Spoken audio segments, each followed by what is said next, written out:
नमस्ते विद्यार्थी मित्रांनो. वर्ग 7वा स्कॉलरशिप विषय बुद्धिमत्ता चाचणी प्रकरण दुसरे वर्गीकरण यामधील स्वाध्याय क्रमांक 2.2 आपण या व्हिडिओमध्ये बघणार आहोत. प्रश्न: पुढील प्रश्नातील पर्यायात 3 आकृत्यांचा त्यांच्या सारखेपणामुळे एक गट बनतो आणि एक चौथी आकृती जी असेल ती वेगळी असते. आता 4 आकृत्या दिलेल्या आहेत. 4 पैकी 3 मध्ये साम्य आहे, सारखेपणा आहे आणि चौथी आकृती वेगळी आहे. ती वेगळी आकृती आपल्याला ओळखायची आहे. त्याच्यामुळे साधारणतः प्रश्न कसे असतात तर आकृतीमधील जे चिन्ह आहेत, चिन्ह हे काही ठिकाणी क्लॉकवाईज म्हणजे घड्याळाच्या दिशेनं फिरलेले आपल्याला दिसतात आणि काही ठिकाणी घड्याळाच्या विरुद्ध दिशेनं अँटी क्लॉकवाईज फिरलेले आपल्याला दिसतात. त्याचप्रमाणे त्याच्यामध्ये काही फिगर असतात, म्हणजे पाण्यातील प्रतिबिंब आणि आरशातील प्रतिबिंब याच्याशी संबंधित हे काही प्रश्न असतात. आता पाण्यातील प्रतिबिंब कसं असतं की पाण्यामध्ये जे प्रतिबिंब असतात वरची बाजू ही खाली जाते आणि खालची बाजू ही वर होते. कशामध्ये? पाण्यामध्ये. आणि आरशातलं जे प्रतिबिंब असतं, जेव्हा आपण आरशासमोर उभा राहतो त्यावेळेस डावी बाजू ही उजवीकडे जाते आणि उजवी बाजू ही डावीकडे जाते. याच्याशी संबंधित प्रश्न साधारणपणे या प्रकारामध्ये असतात. प्रश्न पहिला. आता ह्या आकृत्या बघूयात आपण काळजीपूर्वक. इथे चौकोन ते एकमेकात मिक्स झालेले दिसत आहेत, त्रिकोण इथं मिक्स झालेले दिसत आहेत, वर्तुळ जे आहेत हे एकमेकांना स्पर्श करतायत आणि इथले हे चौकोन सुद्धा एकमेकांमध्ये मिक्स झालेले दिसत आहेत. इथं एकमेकांना ते इंटरसेक्ट करतायत, छेदतायत. म्हणजे जिथे हे काय करणारे आहेत, हे स्पर्श करणारे आहेत. म्हणजे याच्यामध्ये कोणता गटात बसणार नाही. म्हणजे हे एका तिघांचा एक गट बनतो आणि हा मात्र इथं हे स्पर्श करतायत एकमेकांना. म्हणजे पर्याय क्रमांक 3 याचं उत्तर असेल. प्रश्न क्रमांक 2. इथं बघा, आता हे NP इथं खाली काही आकृतीत दिलेत. मध्ये वर्तुळ सगळ्यांचं सारखंच आहे. इथं लेटर्स आहेत, खाली काही लेटर्स आहेत, इथे लेटर्स आहेत, खाली इथं दिलेले आहेत. आता याच्यामध्ये बघा, हे आणि हे इकडे क्रॉस दाखवलंय. हे पी सारखं उलट झालेलं दिसतंय, म्हणजे हे क्रॉस आहे. ठीक आहे. आता याची आकृती बघूयात आपण कशी आहे. याच्यामध्ये ही जी वरची बाजू आहे, पेनाच्या पॉइंटकडे लक्ष असू द्या, ही वरची बाजू खाली गेली आणि ही खालची बाजू ही वर आली. म्हणजे हे पाण्यातील प्रतिबिंब आहे. हे कशातील आहे? पाण्यातील. इथे सुद्धा ही खालची रेषा आहे, इथं वर आली आणि हे गोल जे आहे वरच हे खाली गेलं, म्हणजे हे पाण्यातील आहे. ठीक आहे. नंतर हे टीची रेषा वर आहे, इथं खाली गेली आणि इथे सुद्धा हे क्यूची रांगडी या बाजूला आहे, खालच्या बाजूला ती वरच्या बाजूला गेली.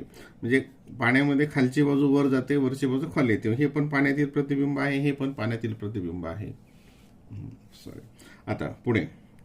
आता हे ए या ठिकाणी हे वरची बाजू खाली गेली, परंतु हे जे डी आहे, हे डी हे गोल उजव्या बाजूला आहे, हे इकडे डाव्या बाजूला गेलं. म्हणजे हे मात्र कशामधलं आहे? हे आरशामधलं आहे. हे कशामध्ये? आरशामध्ये आहे. हे यल ही रेषा खाली होती, इथं वर आली. हे इथं 2 असे ओपन आहेत, हे वर होते, खाली आले, म्हणजे हे पाण्यातील आहेत. इथं मात्र डीची जी आकृती आहे ही आरशातील आहे. बाकी सर्व इथलं ह्या पाण्यातील आहेत. म्हणजेच कोणत्या गटात बसत नाही. या ठिकाणी पर्याय क्रमांक 3 ची आकृती. प्रश्न क्रमांक 3. आता इथे चौकोन, इथं चौकोनामध्ये त्रिकोण आणि हा 1 2 3 पंचकोन आहेत. याच्यात काही रेषा आहेत, तिरप्या रेषा आहेत, इथं आडव्या रेषा आहेत.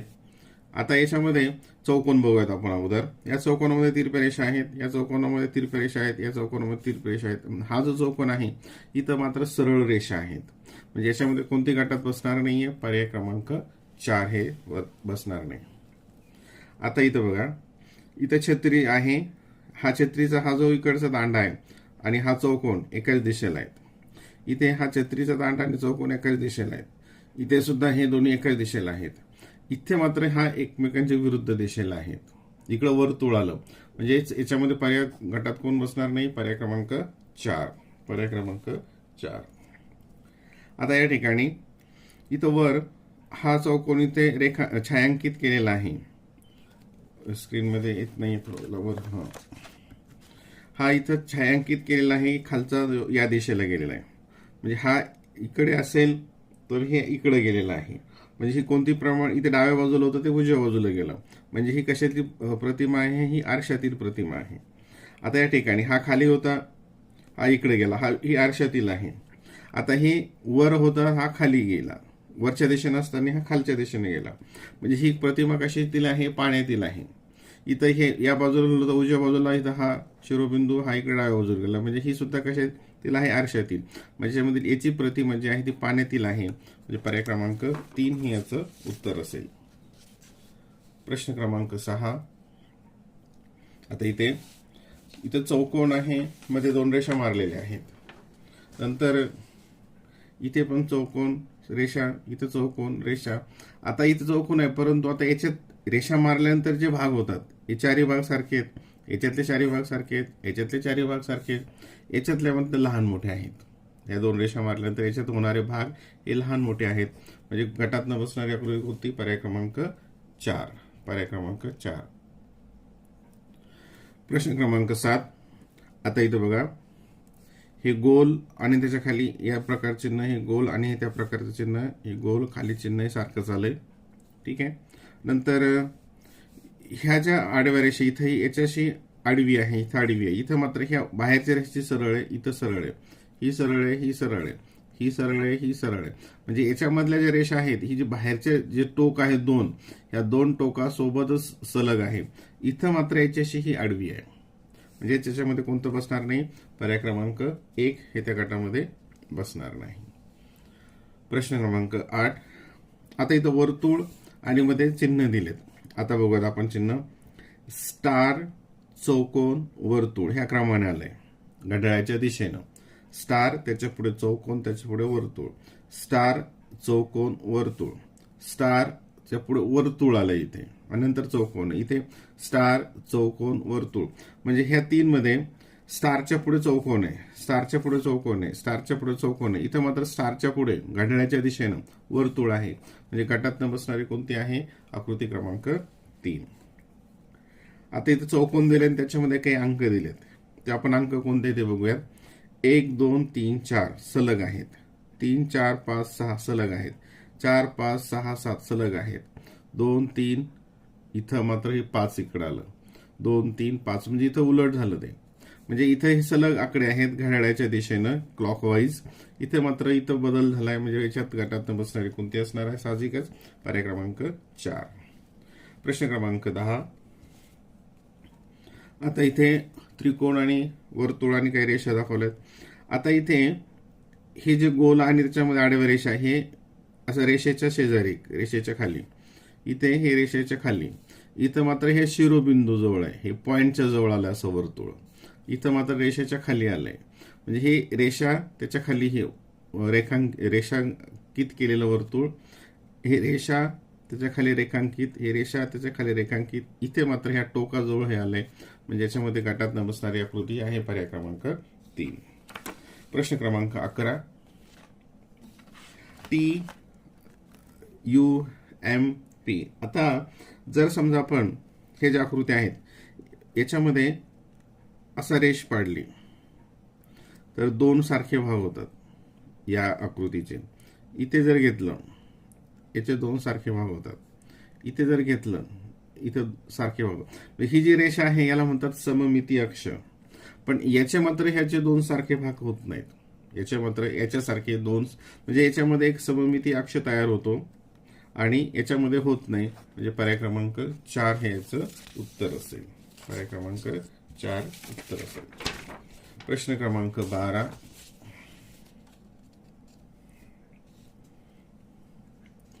आता इथे सरळ अशी आकृती आहे. इथं हे त्रिकोण बांधतायत, इथे पण त्रिकोण तयार होत आहेत, या आकृतीत पण त्रिकोण तयार होत आहेत. इथं मात्र त्रिकोण नाही, इथं मात्र वेगळीच फिगर आहे. म्हणजे इथं तिन्हीमध्ये साम्यपणा आहे, कारण याच्यामध्ये त्रिकोण दिसत आहेत, याच्यामध्ये नाही. म्हणजे गटात न बसणारी आकृती आहे पर्याय क्रमांक 1. प्रश्न क्रमांक 13. आता इथे बघा, हा चौकोन रेखांकित केलेला त्याच्या समोरचा रेखामा, हा चौकोन रेखांकित केलेला त्याच्या समोरचा रेखामा, हा चौकोन रेखांकित केलेला त्याच्या समोर हे 4 भाग केलेला, आणि हा चौकोन रेखांकित केलेला त्याच्या समोरचा रेखामा. म्हणजे आता याच्यामध्ये कोणतं चिन्ह, एक चिन्ह याच्यामध्ये कमी आहे, कोणतं चिन्ह, हे एक चिन्ह कमी आहे याच्यामध्ये. म्हणजे गटात न बसणारे कोणतं असेल? पर्याय क्रमांक 3. प्रश्न क्रमांक 14. आता हा इथे हा त्रिकोण याला स्पर्श करतो, हा याला स्पर्श करतो, हा याला स्पर्श करतो, हा चौकोन याला स्पर्श करतो, हा इथं स्पर्श करतो, आणि हे मात्र वर्तुळ एकमेकांमध्ये छेदतात. म्हणजे पहिला प्रश्न जो होता त्याच्यासारखाच हा प्रश्न आहे. हे वर्तुळ काय करतात, एकमेकांना सॉरी छेदतात. हे इथं एकमेकांना स्पर्श करतात. म्हणजे गटात न बसणारी आकृती कोणती असेल तर पर्याय क्रमांक 3. पर्याय क्रमांक 3. प्रश्न क्रमांक 15.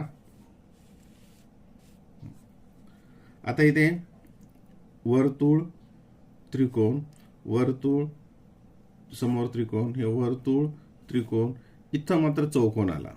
म्हणजे आतमध्ये इथं वर्तुळ आहे, इथं वर्तुळ आहे, इथं वर्तुळ आहे, इथं आतमध्ये चौकोन आहे. म्हणजे गटात कोणती बसणार नाही तर पर्याय क्रमांक 4. प्रश्न क्रमांक 16. हे जर लगेच तुमच्या लक्षात येईल बघितल्याबरोबरच. हा जो आहे हे 2 ॲरो, याच्यामध्ये हा 90 डिग्रीचा अँगल होतो, याच्यामध्ये 90 डिग्री होतो, याच्यामध्ये 90 डिग्री होतो. म्हणजे हा मात्र 90 डिग्रीपेक्षा मोठा. हा इथं विशाल कोण होतो. हा हे काटकोन काटकोन काटकोन, हा इथं विशाल कोण. म्हणजे पर्याय क्रमांक 3 हे याचं उत्तर असेल. प्रश्न क्रमांक 17. त्रिकोण वर गोल, हे सगळ्यांना बघा त्रिकोण आहे, त्रिकोण त्रिकोण, वर इथं गोल आहे, वर गोल आहे, वर गोल आहे, हे सगळं सारखंच आहे. आता याच्यामध्ये जे अक्षर आहेत ते अक्षर कसे आहेत ते आपण एकदा बघूयात. हे पी आणि हे त्याची प्रतिमा दाखवली आहे. आता इथं काय झालंय की हे पी वर आहे, हे इथं खाली आलं. म्हणजे हा जो गोल भाग, पेनाच्या पॉईंटकडे लक्ष असू द्या, हा जो पीचा वरचा गोल भाग आहे हा खालच्या बाजूला आला, मग वरची बाजू खाली आली. म्हणजे ही प्रतिमा कशातील असते, पाण्यातील असते. इथे ही आर जी रेषा कोणत्या बाजूला आहे, उजव्या बाजूला, इथे ती डाव्या बाजूला आली. म्हणजे उजव्या बाजू डावीकडे गेली, डावी बाजू उजवीकडे गेली. म्हणजे ही कोणती प्रतिमा असते, ही आरशातील प्रतिमा असते.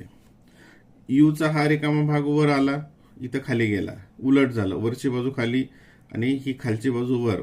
म्हणजे कोणतीही पाण्यातील प्रतिमा. जे जी ही आडवी रेषा वर आहे, इथं खाली आली, ही राऊंड ही खाली आहे, हे वर आलं. म्हणजे ही कोणती झाली, ही पाण्यातील. म्हणजे याच्यातील कोणती गटात न बसणारी, ही आरशातील प्रतिमा. पर्याय क्रमांक 2 त्याचं उत्तर असेल. प्रश्न क्रमांक 18. इथे वर्तुळामध्ये रेषा मारल्या 3 भाग झालेत, चौकोन मारून इथं 3 भाग झालेत. इथं हा 1 2 त्याचे पण 3 भाग केलेत. इथं पण 3 भाग आहेत. परंतु याच्यामधले हे जे 3 भाग झालेत हे वेगवेगळे आहेत, यांचे आकार वेगवेगळे आहेत. हे मात्र तिन्ही चौरस सारखेच दिसत आहेत. हे 3 भाग समान आहेत, हे 3 भाग वेगवेगळे आहेत, असमान आहेत. म्हणजे याच्यामध्ये पर्याय क्रमांक 4 ही आकृती गटामध्ये बसत नाही. प्रश्न क्रमांक 19. इथं बघा, आता इथं हा चौकोन, बाहेर मध्ये 4 फुल्ले आहेत, 4 प्लसचं साईन आहेत, आणि इथे 4 दांड्या आहेत. ह्या चौकोन तर सगळीकडेच, तो विषय नाही. आता दुसरा मग काय, इथं मध्ये 3 फुल्ले आहेत, प्लसचे साईन, याला 3 दांड्या आहेत. म्हणजे 4 मध्ये हे 4 बाहेर, हे 3 मध्ये ह्या 3 रेषा, इथं 3 मध्ये प्लसचं साईन आहे, रेषा मात्र बाहेर 4 आहेत. इथं 2 आहे साईन, हे इथं बाहेर 2 आहेत. म्हणजे मधली चिन्हांची संख्या आणि बाहेरच्या दांड्यांची संख्या इथं सारखी आहे, याच्यात सारखी आहे, याच्यात सारखी आहे, याच्यात मात्र वेगवेगळी आहे. म्हणजे कोणतं बसणार नाही गटामध्ये, पर्याय क्रमांक 3. आता या ठिकाणी ही प्रतिमा बघा, याच्यामध्ये सुद्धा जसं सममिती अक्ष बनतो तर तसं इथं याचे 2 भाग होतात, याच्यातून 2 भाग होतात, याचे 2 भाग होतात, याच्या मात्र 2 भाग करता येत नाही. म्हणजे पर्याय क्रमांक 4 हे याचं उत्तर असेल. प्रश्न क्रमांक 22. प्रश्न क्रमांक 21. इथे वर्तुळ मध्ये रेषा 3 भाग केलेत, या त्रिकोणाचे 3 भाग केलेत, ह्या जो ह्याचे 3 भाग केलेत, आणि याचे मात्र 1 2 3 4 भाग केलेत. म्हणजे हे याच्यामध्ये बसणार नाही. पर्याय क्रमांक प्रश्न क्रमांक 22. आता या ठिकाणी इथे हा एक 2 रेषा, इथे सारखा भाग झाला, इथे याचा सारखा भाग होतो, इथे मात्र 4 भाग आहेत. इथे 1 2 1 2 1 2, इथं 1 2 3 4. म्हणजे कोणतं बसणार नाही गटामध्ये, पर्याय क्रमांक 3. सोपा आहे हा भाग. आता 23वा. हा जो बाण आहे हा त्याच्यासमोर हे वर्तुळ आले, हे बाण त्याच्यासमोर वर्तुळ आले, हे बाण त्याच्यासमोर वर्तुळ आले. इथं मात्र ह्या बाणाच्या पाठीमागे हे वर्तुळ आलंय, बाणाच्या पाठीमागे. म्हणजे याच्यामध्ये कोणतं बसणार नाही? पर्याय क्रमांक 4. प्रश्न क्रमांक 24. हे आपण सोपं आहे. इकडे एक बाण आहे आणि त्याच्या विरुद्ध साईडला हा झेंडा सारखा आहे. हा बाण आणि हा झेंडा आहे, ॲरो. इथं मात्र ॲरो आणि झेंडा हे एकाच दिशेला आहेत. इथं वेगवेगळ्या दिशेला आहेत, इथे सॉरी वेगवेगळ्या दिशेला आहेत, इथे वेगळ्या दिशेला आहेत, इथे मात्र ते एकाच दिशेला आहेत. म्हणजे पर्याय क्रमांक 2 हे याचं उत्तर असेल. प्रश्न क्रमांक 25. ज्यादा सोपे प्रश्न ह्या आकृतीमध्ये असतात, आपण बघितल्यानंतर लगेच लक्षात येतं. आता इथं हा डॉट आहे, इथं आहे, इथं आहे, सगळीकडे रेषा शेवटची बाजू अशी आहे, इथं पण अशीच आहे, इथं पण अशीच आहे, ही पण अशीच आहे. मग अशा प्रकारच्या आकृत्यांमध्ये त्याला आपण कल्पनेनेच काय करायचं असतं, त्याला घड्याळाच्या दिशेने फिरवायचं असतं आणि त्याच्यामध्ये मग 3 आकृत्या सारख्या दिसतात आणि एक आकृती वेगळी दिसते. जर समजा तुम्ही ही खाली फिरवलं, म्हणजे हा भाग खाली घेतला तर हा वर जाईल आणि हा इकडे येईल, वरच्या बाजूला येईल, म्हणजे ही आणि ही आकृती सारखी दिसेल. त्याचप्रमाणे हे तुम्ही फिरवलं, हे या बाजूला आणलं तर हे पण या बाजूने दिसेल. म्हणजे ह्या घड्याळाच्या दिशेने फिरवल्यानंतर ह्या 3 आकृत्या सारख्या दिसतील, ही आकृती मात्र वेगळी दिसेल. म्हणजे पर्याय क्रमांक 3 ह्याचं उत्तर असेल.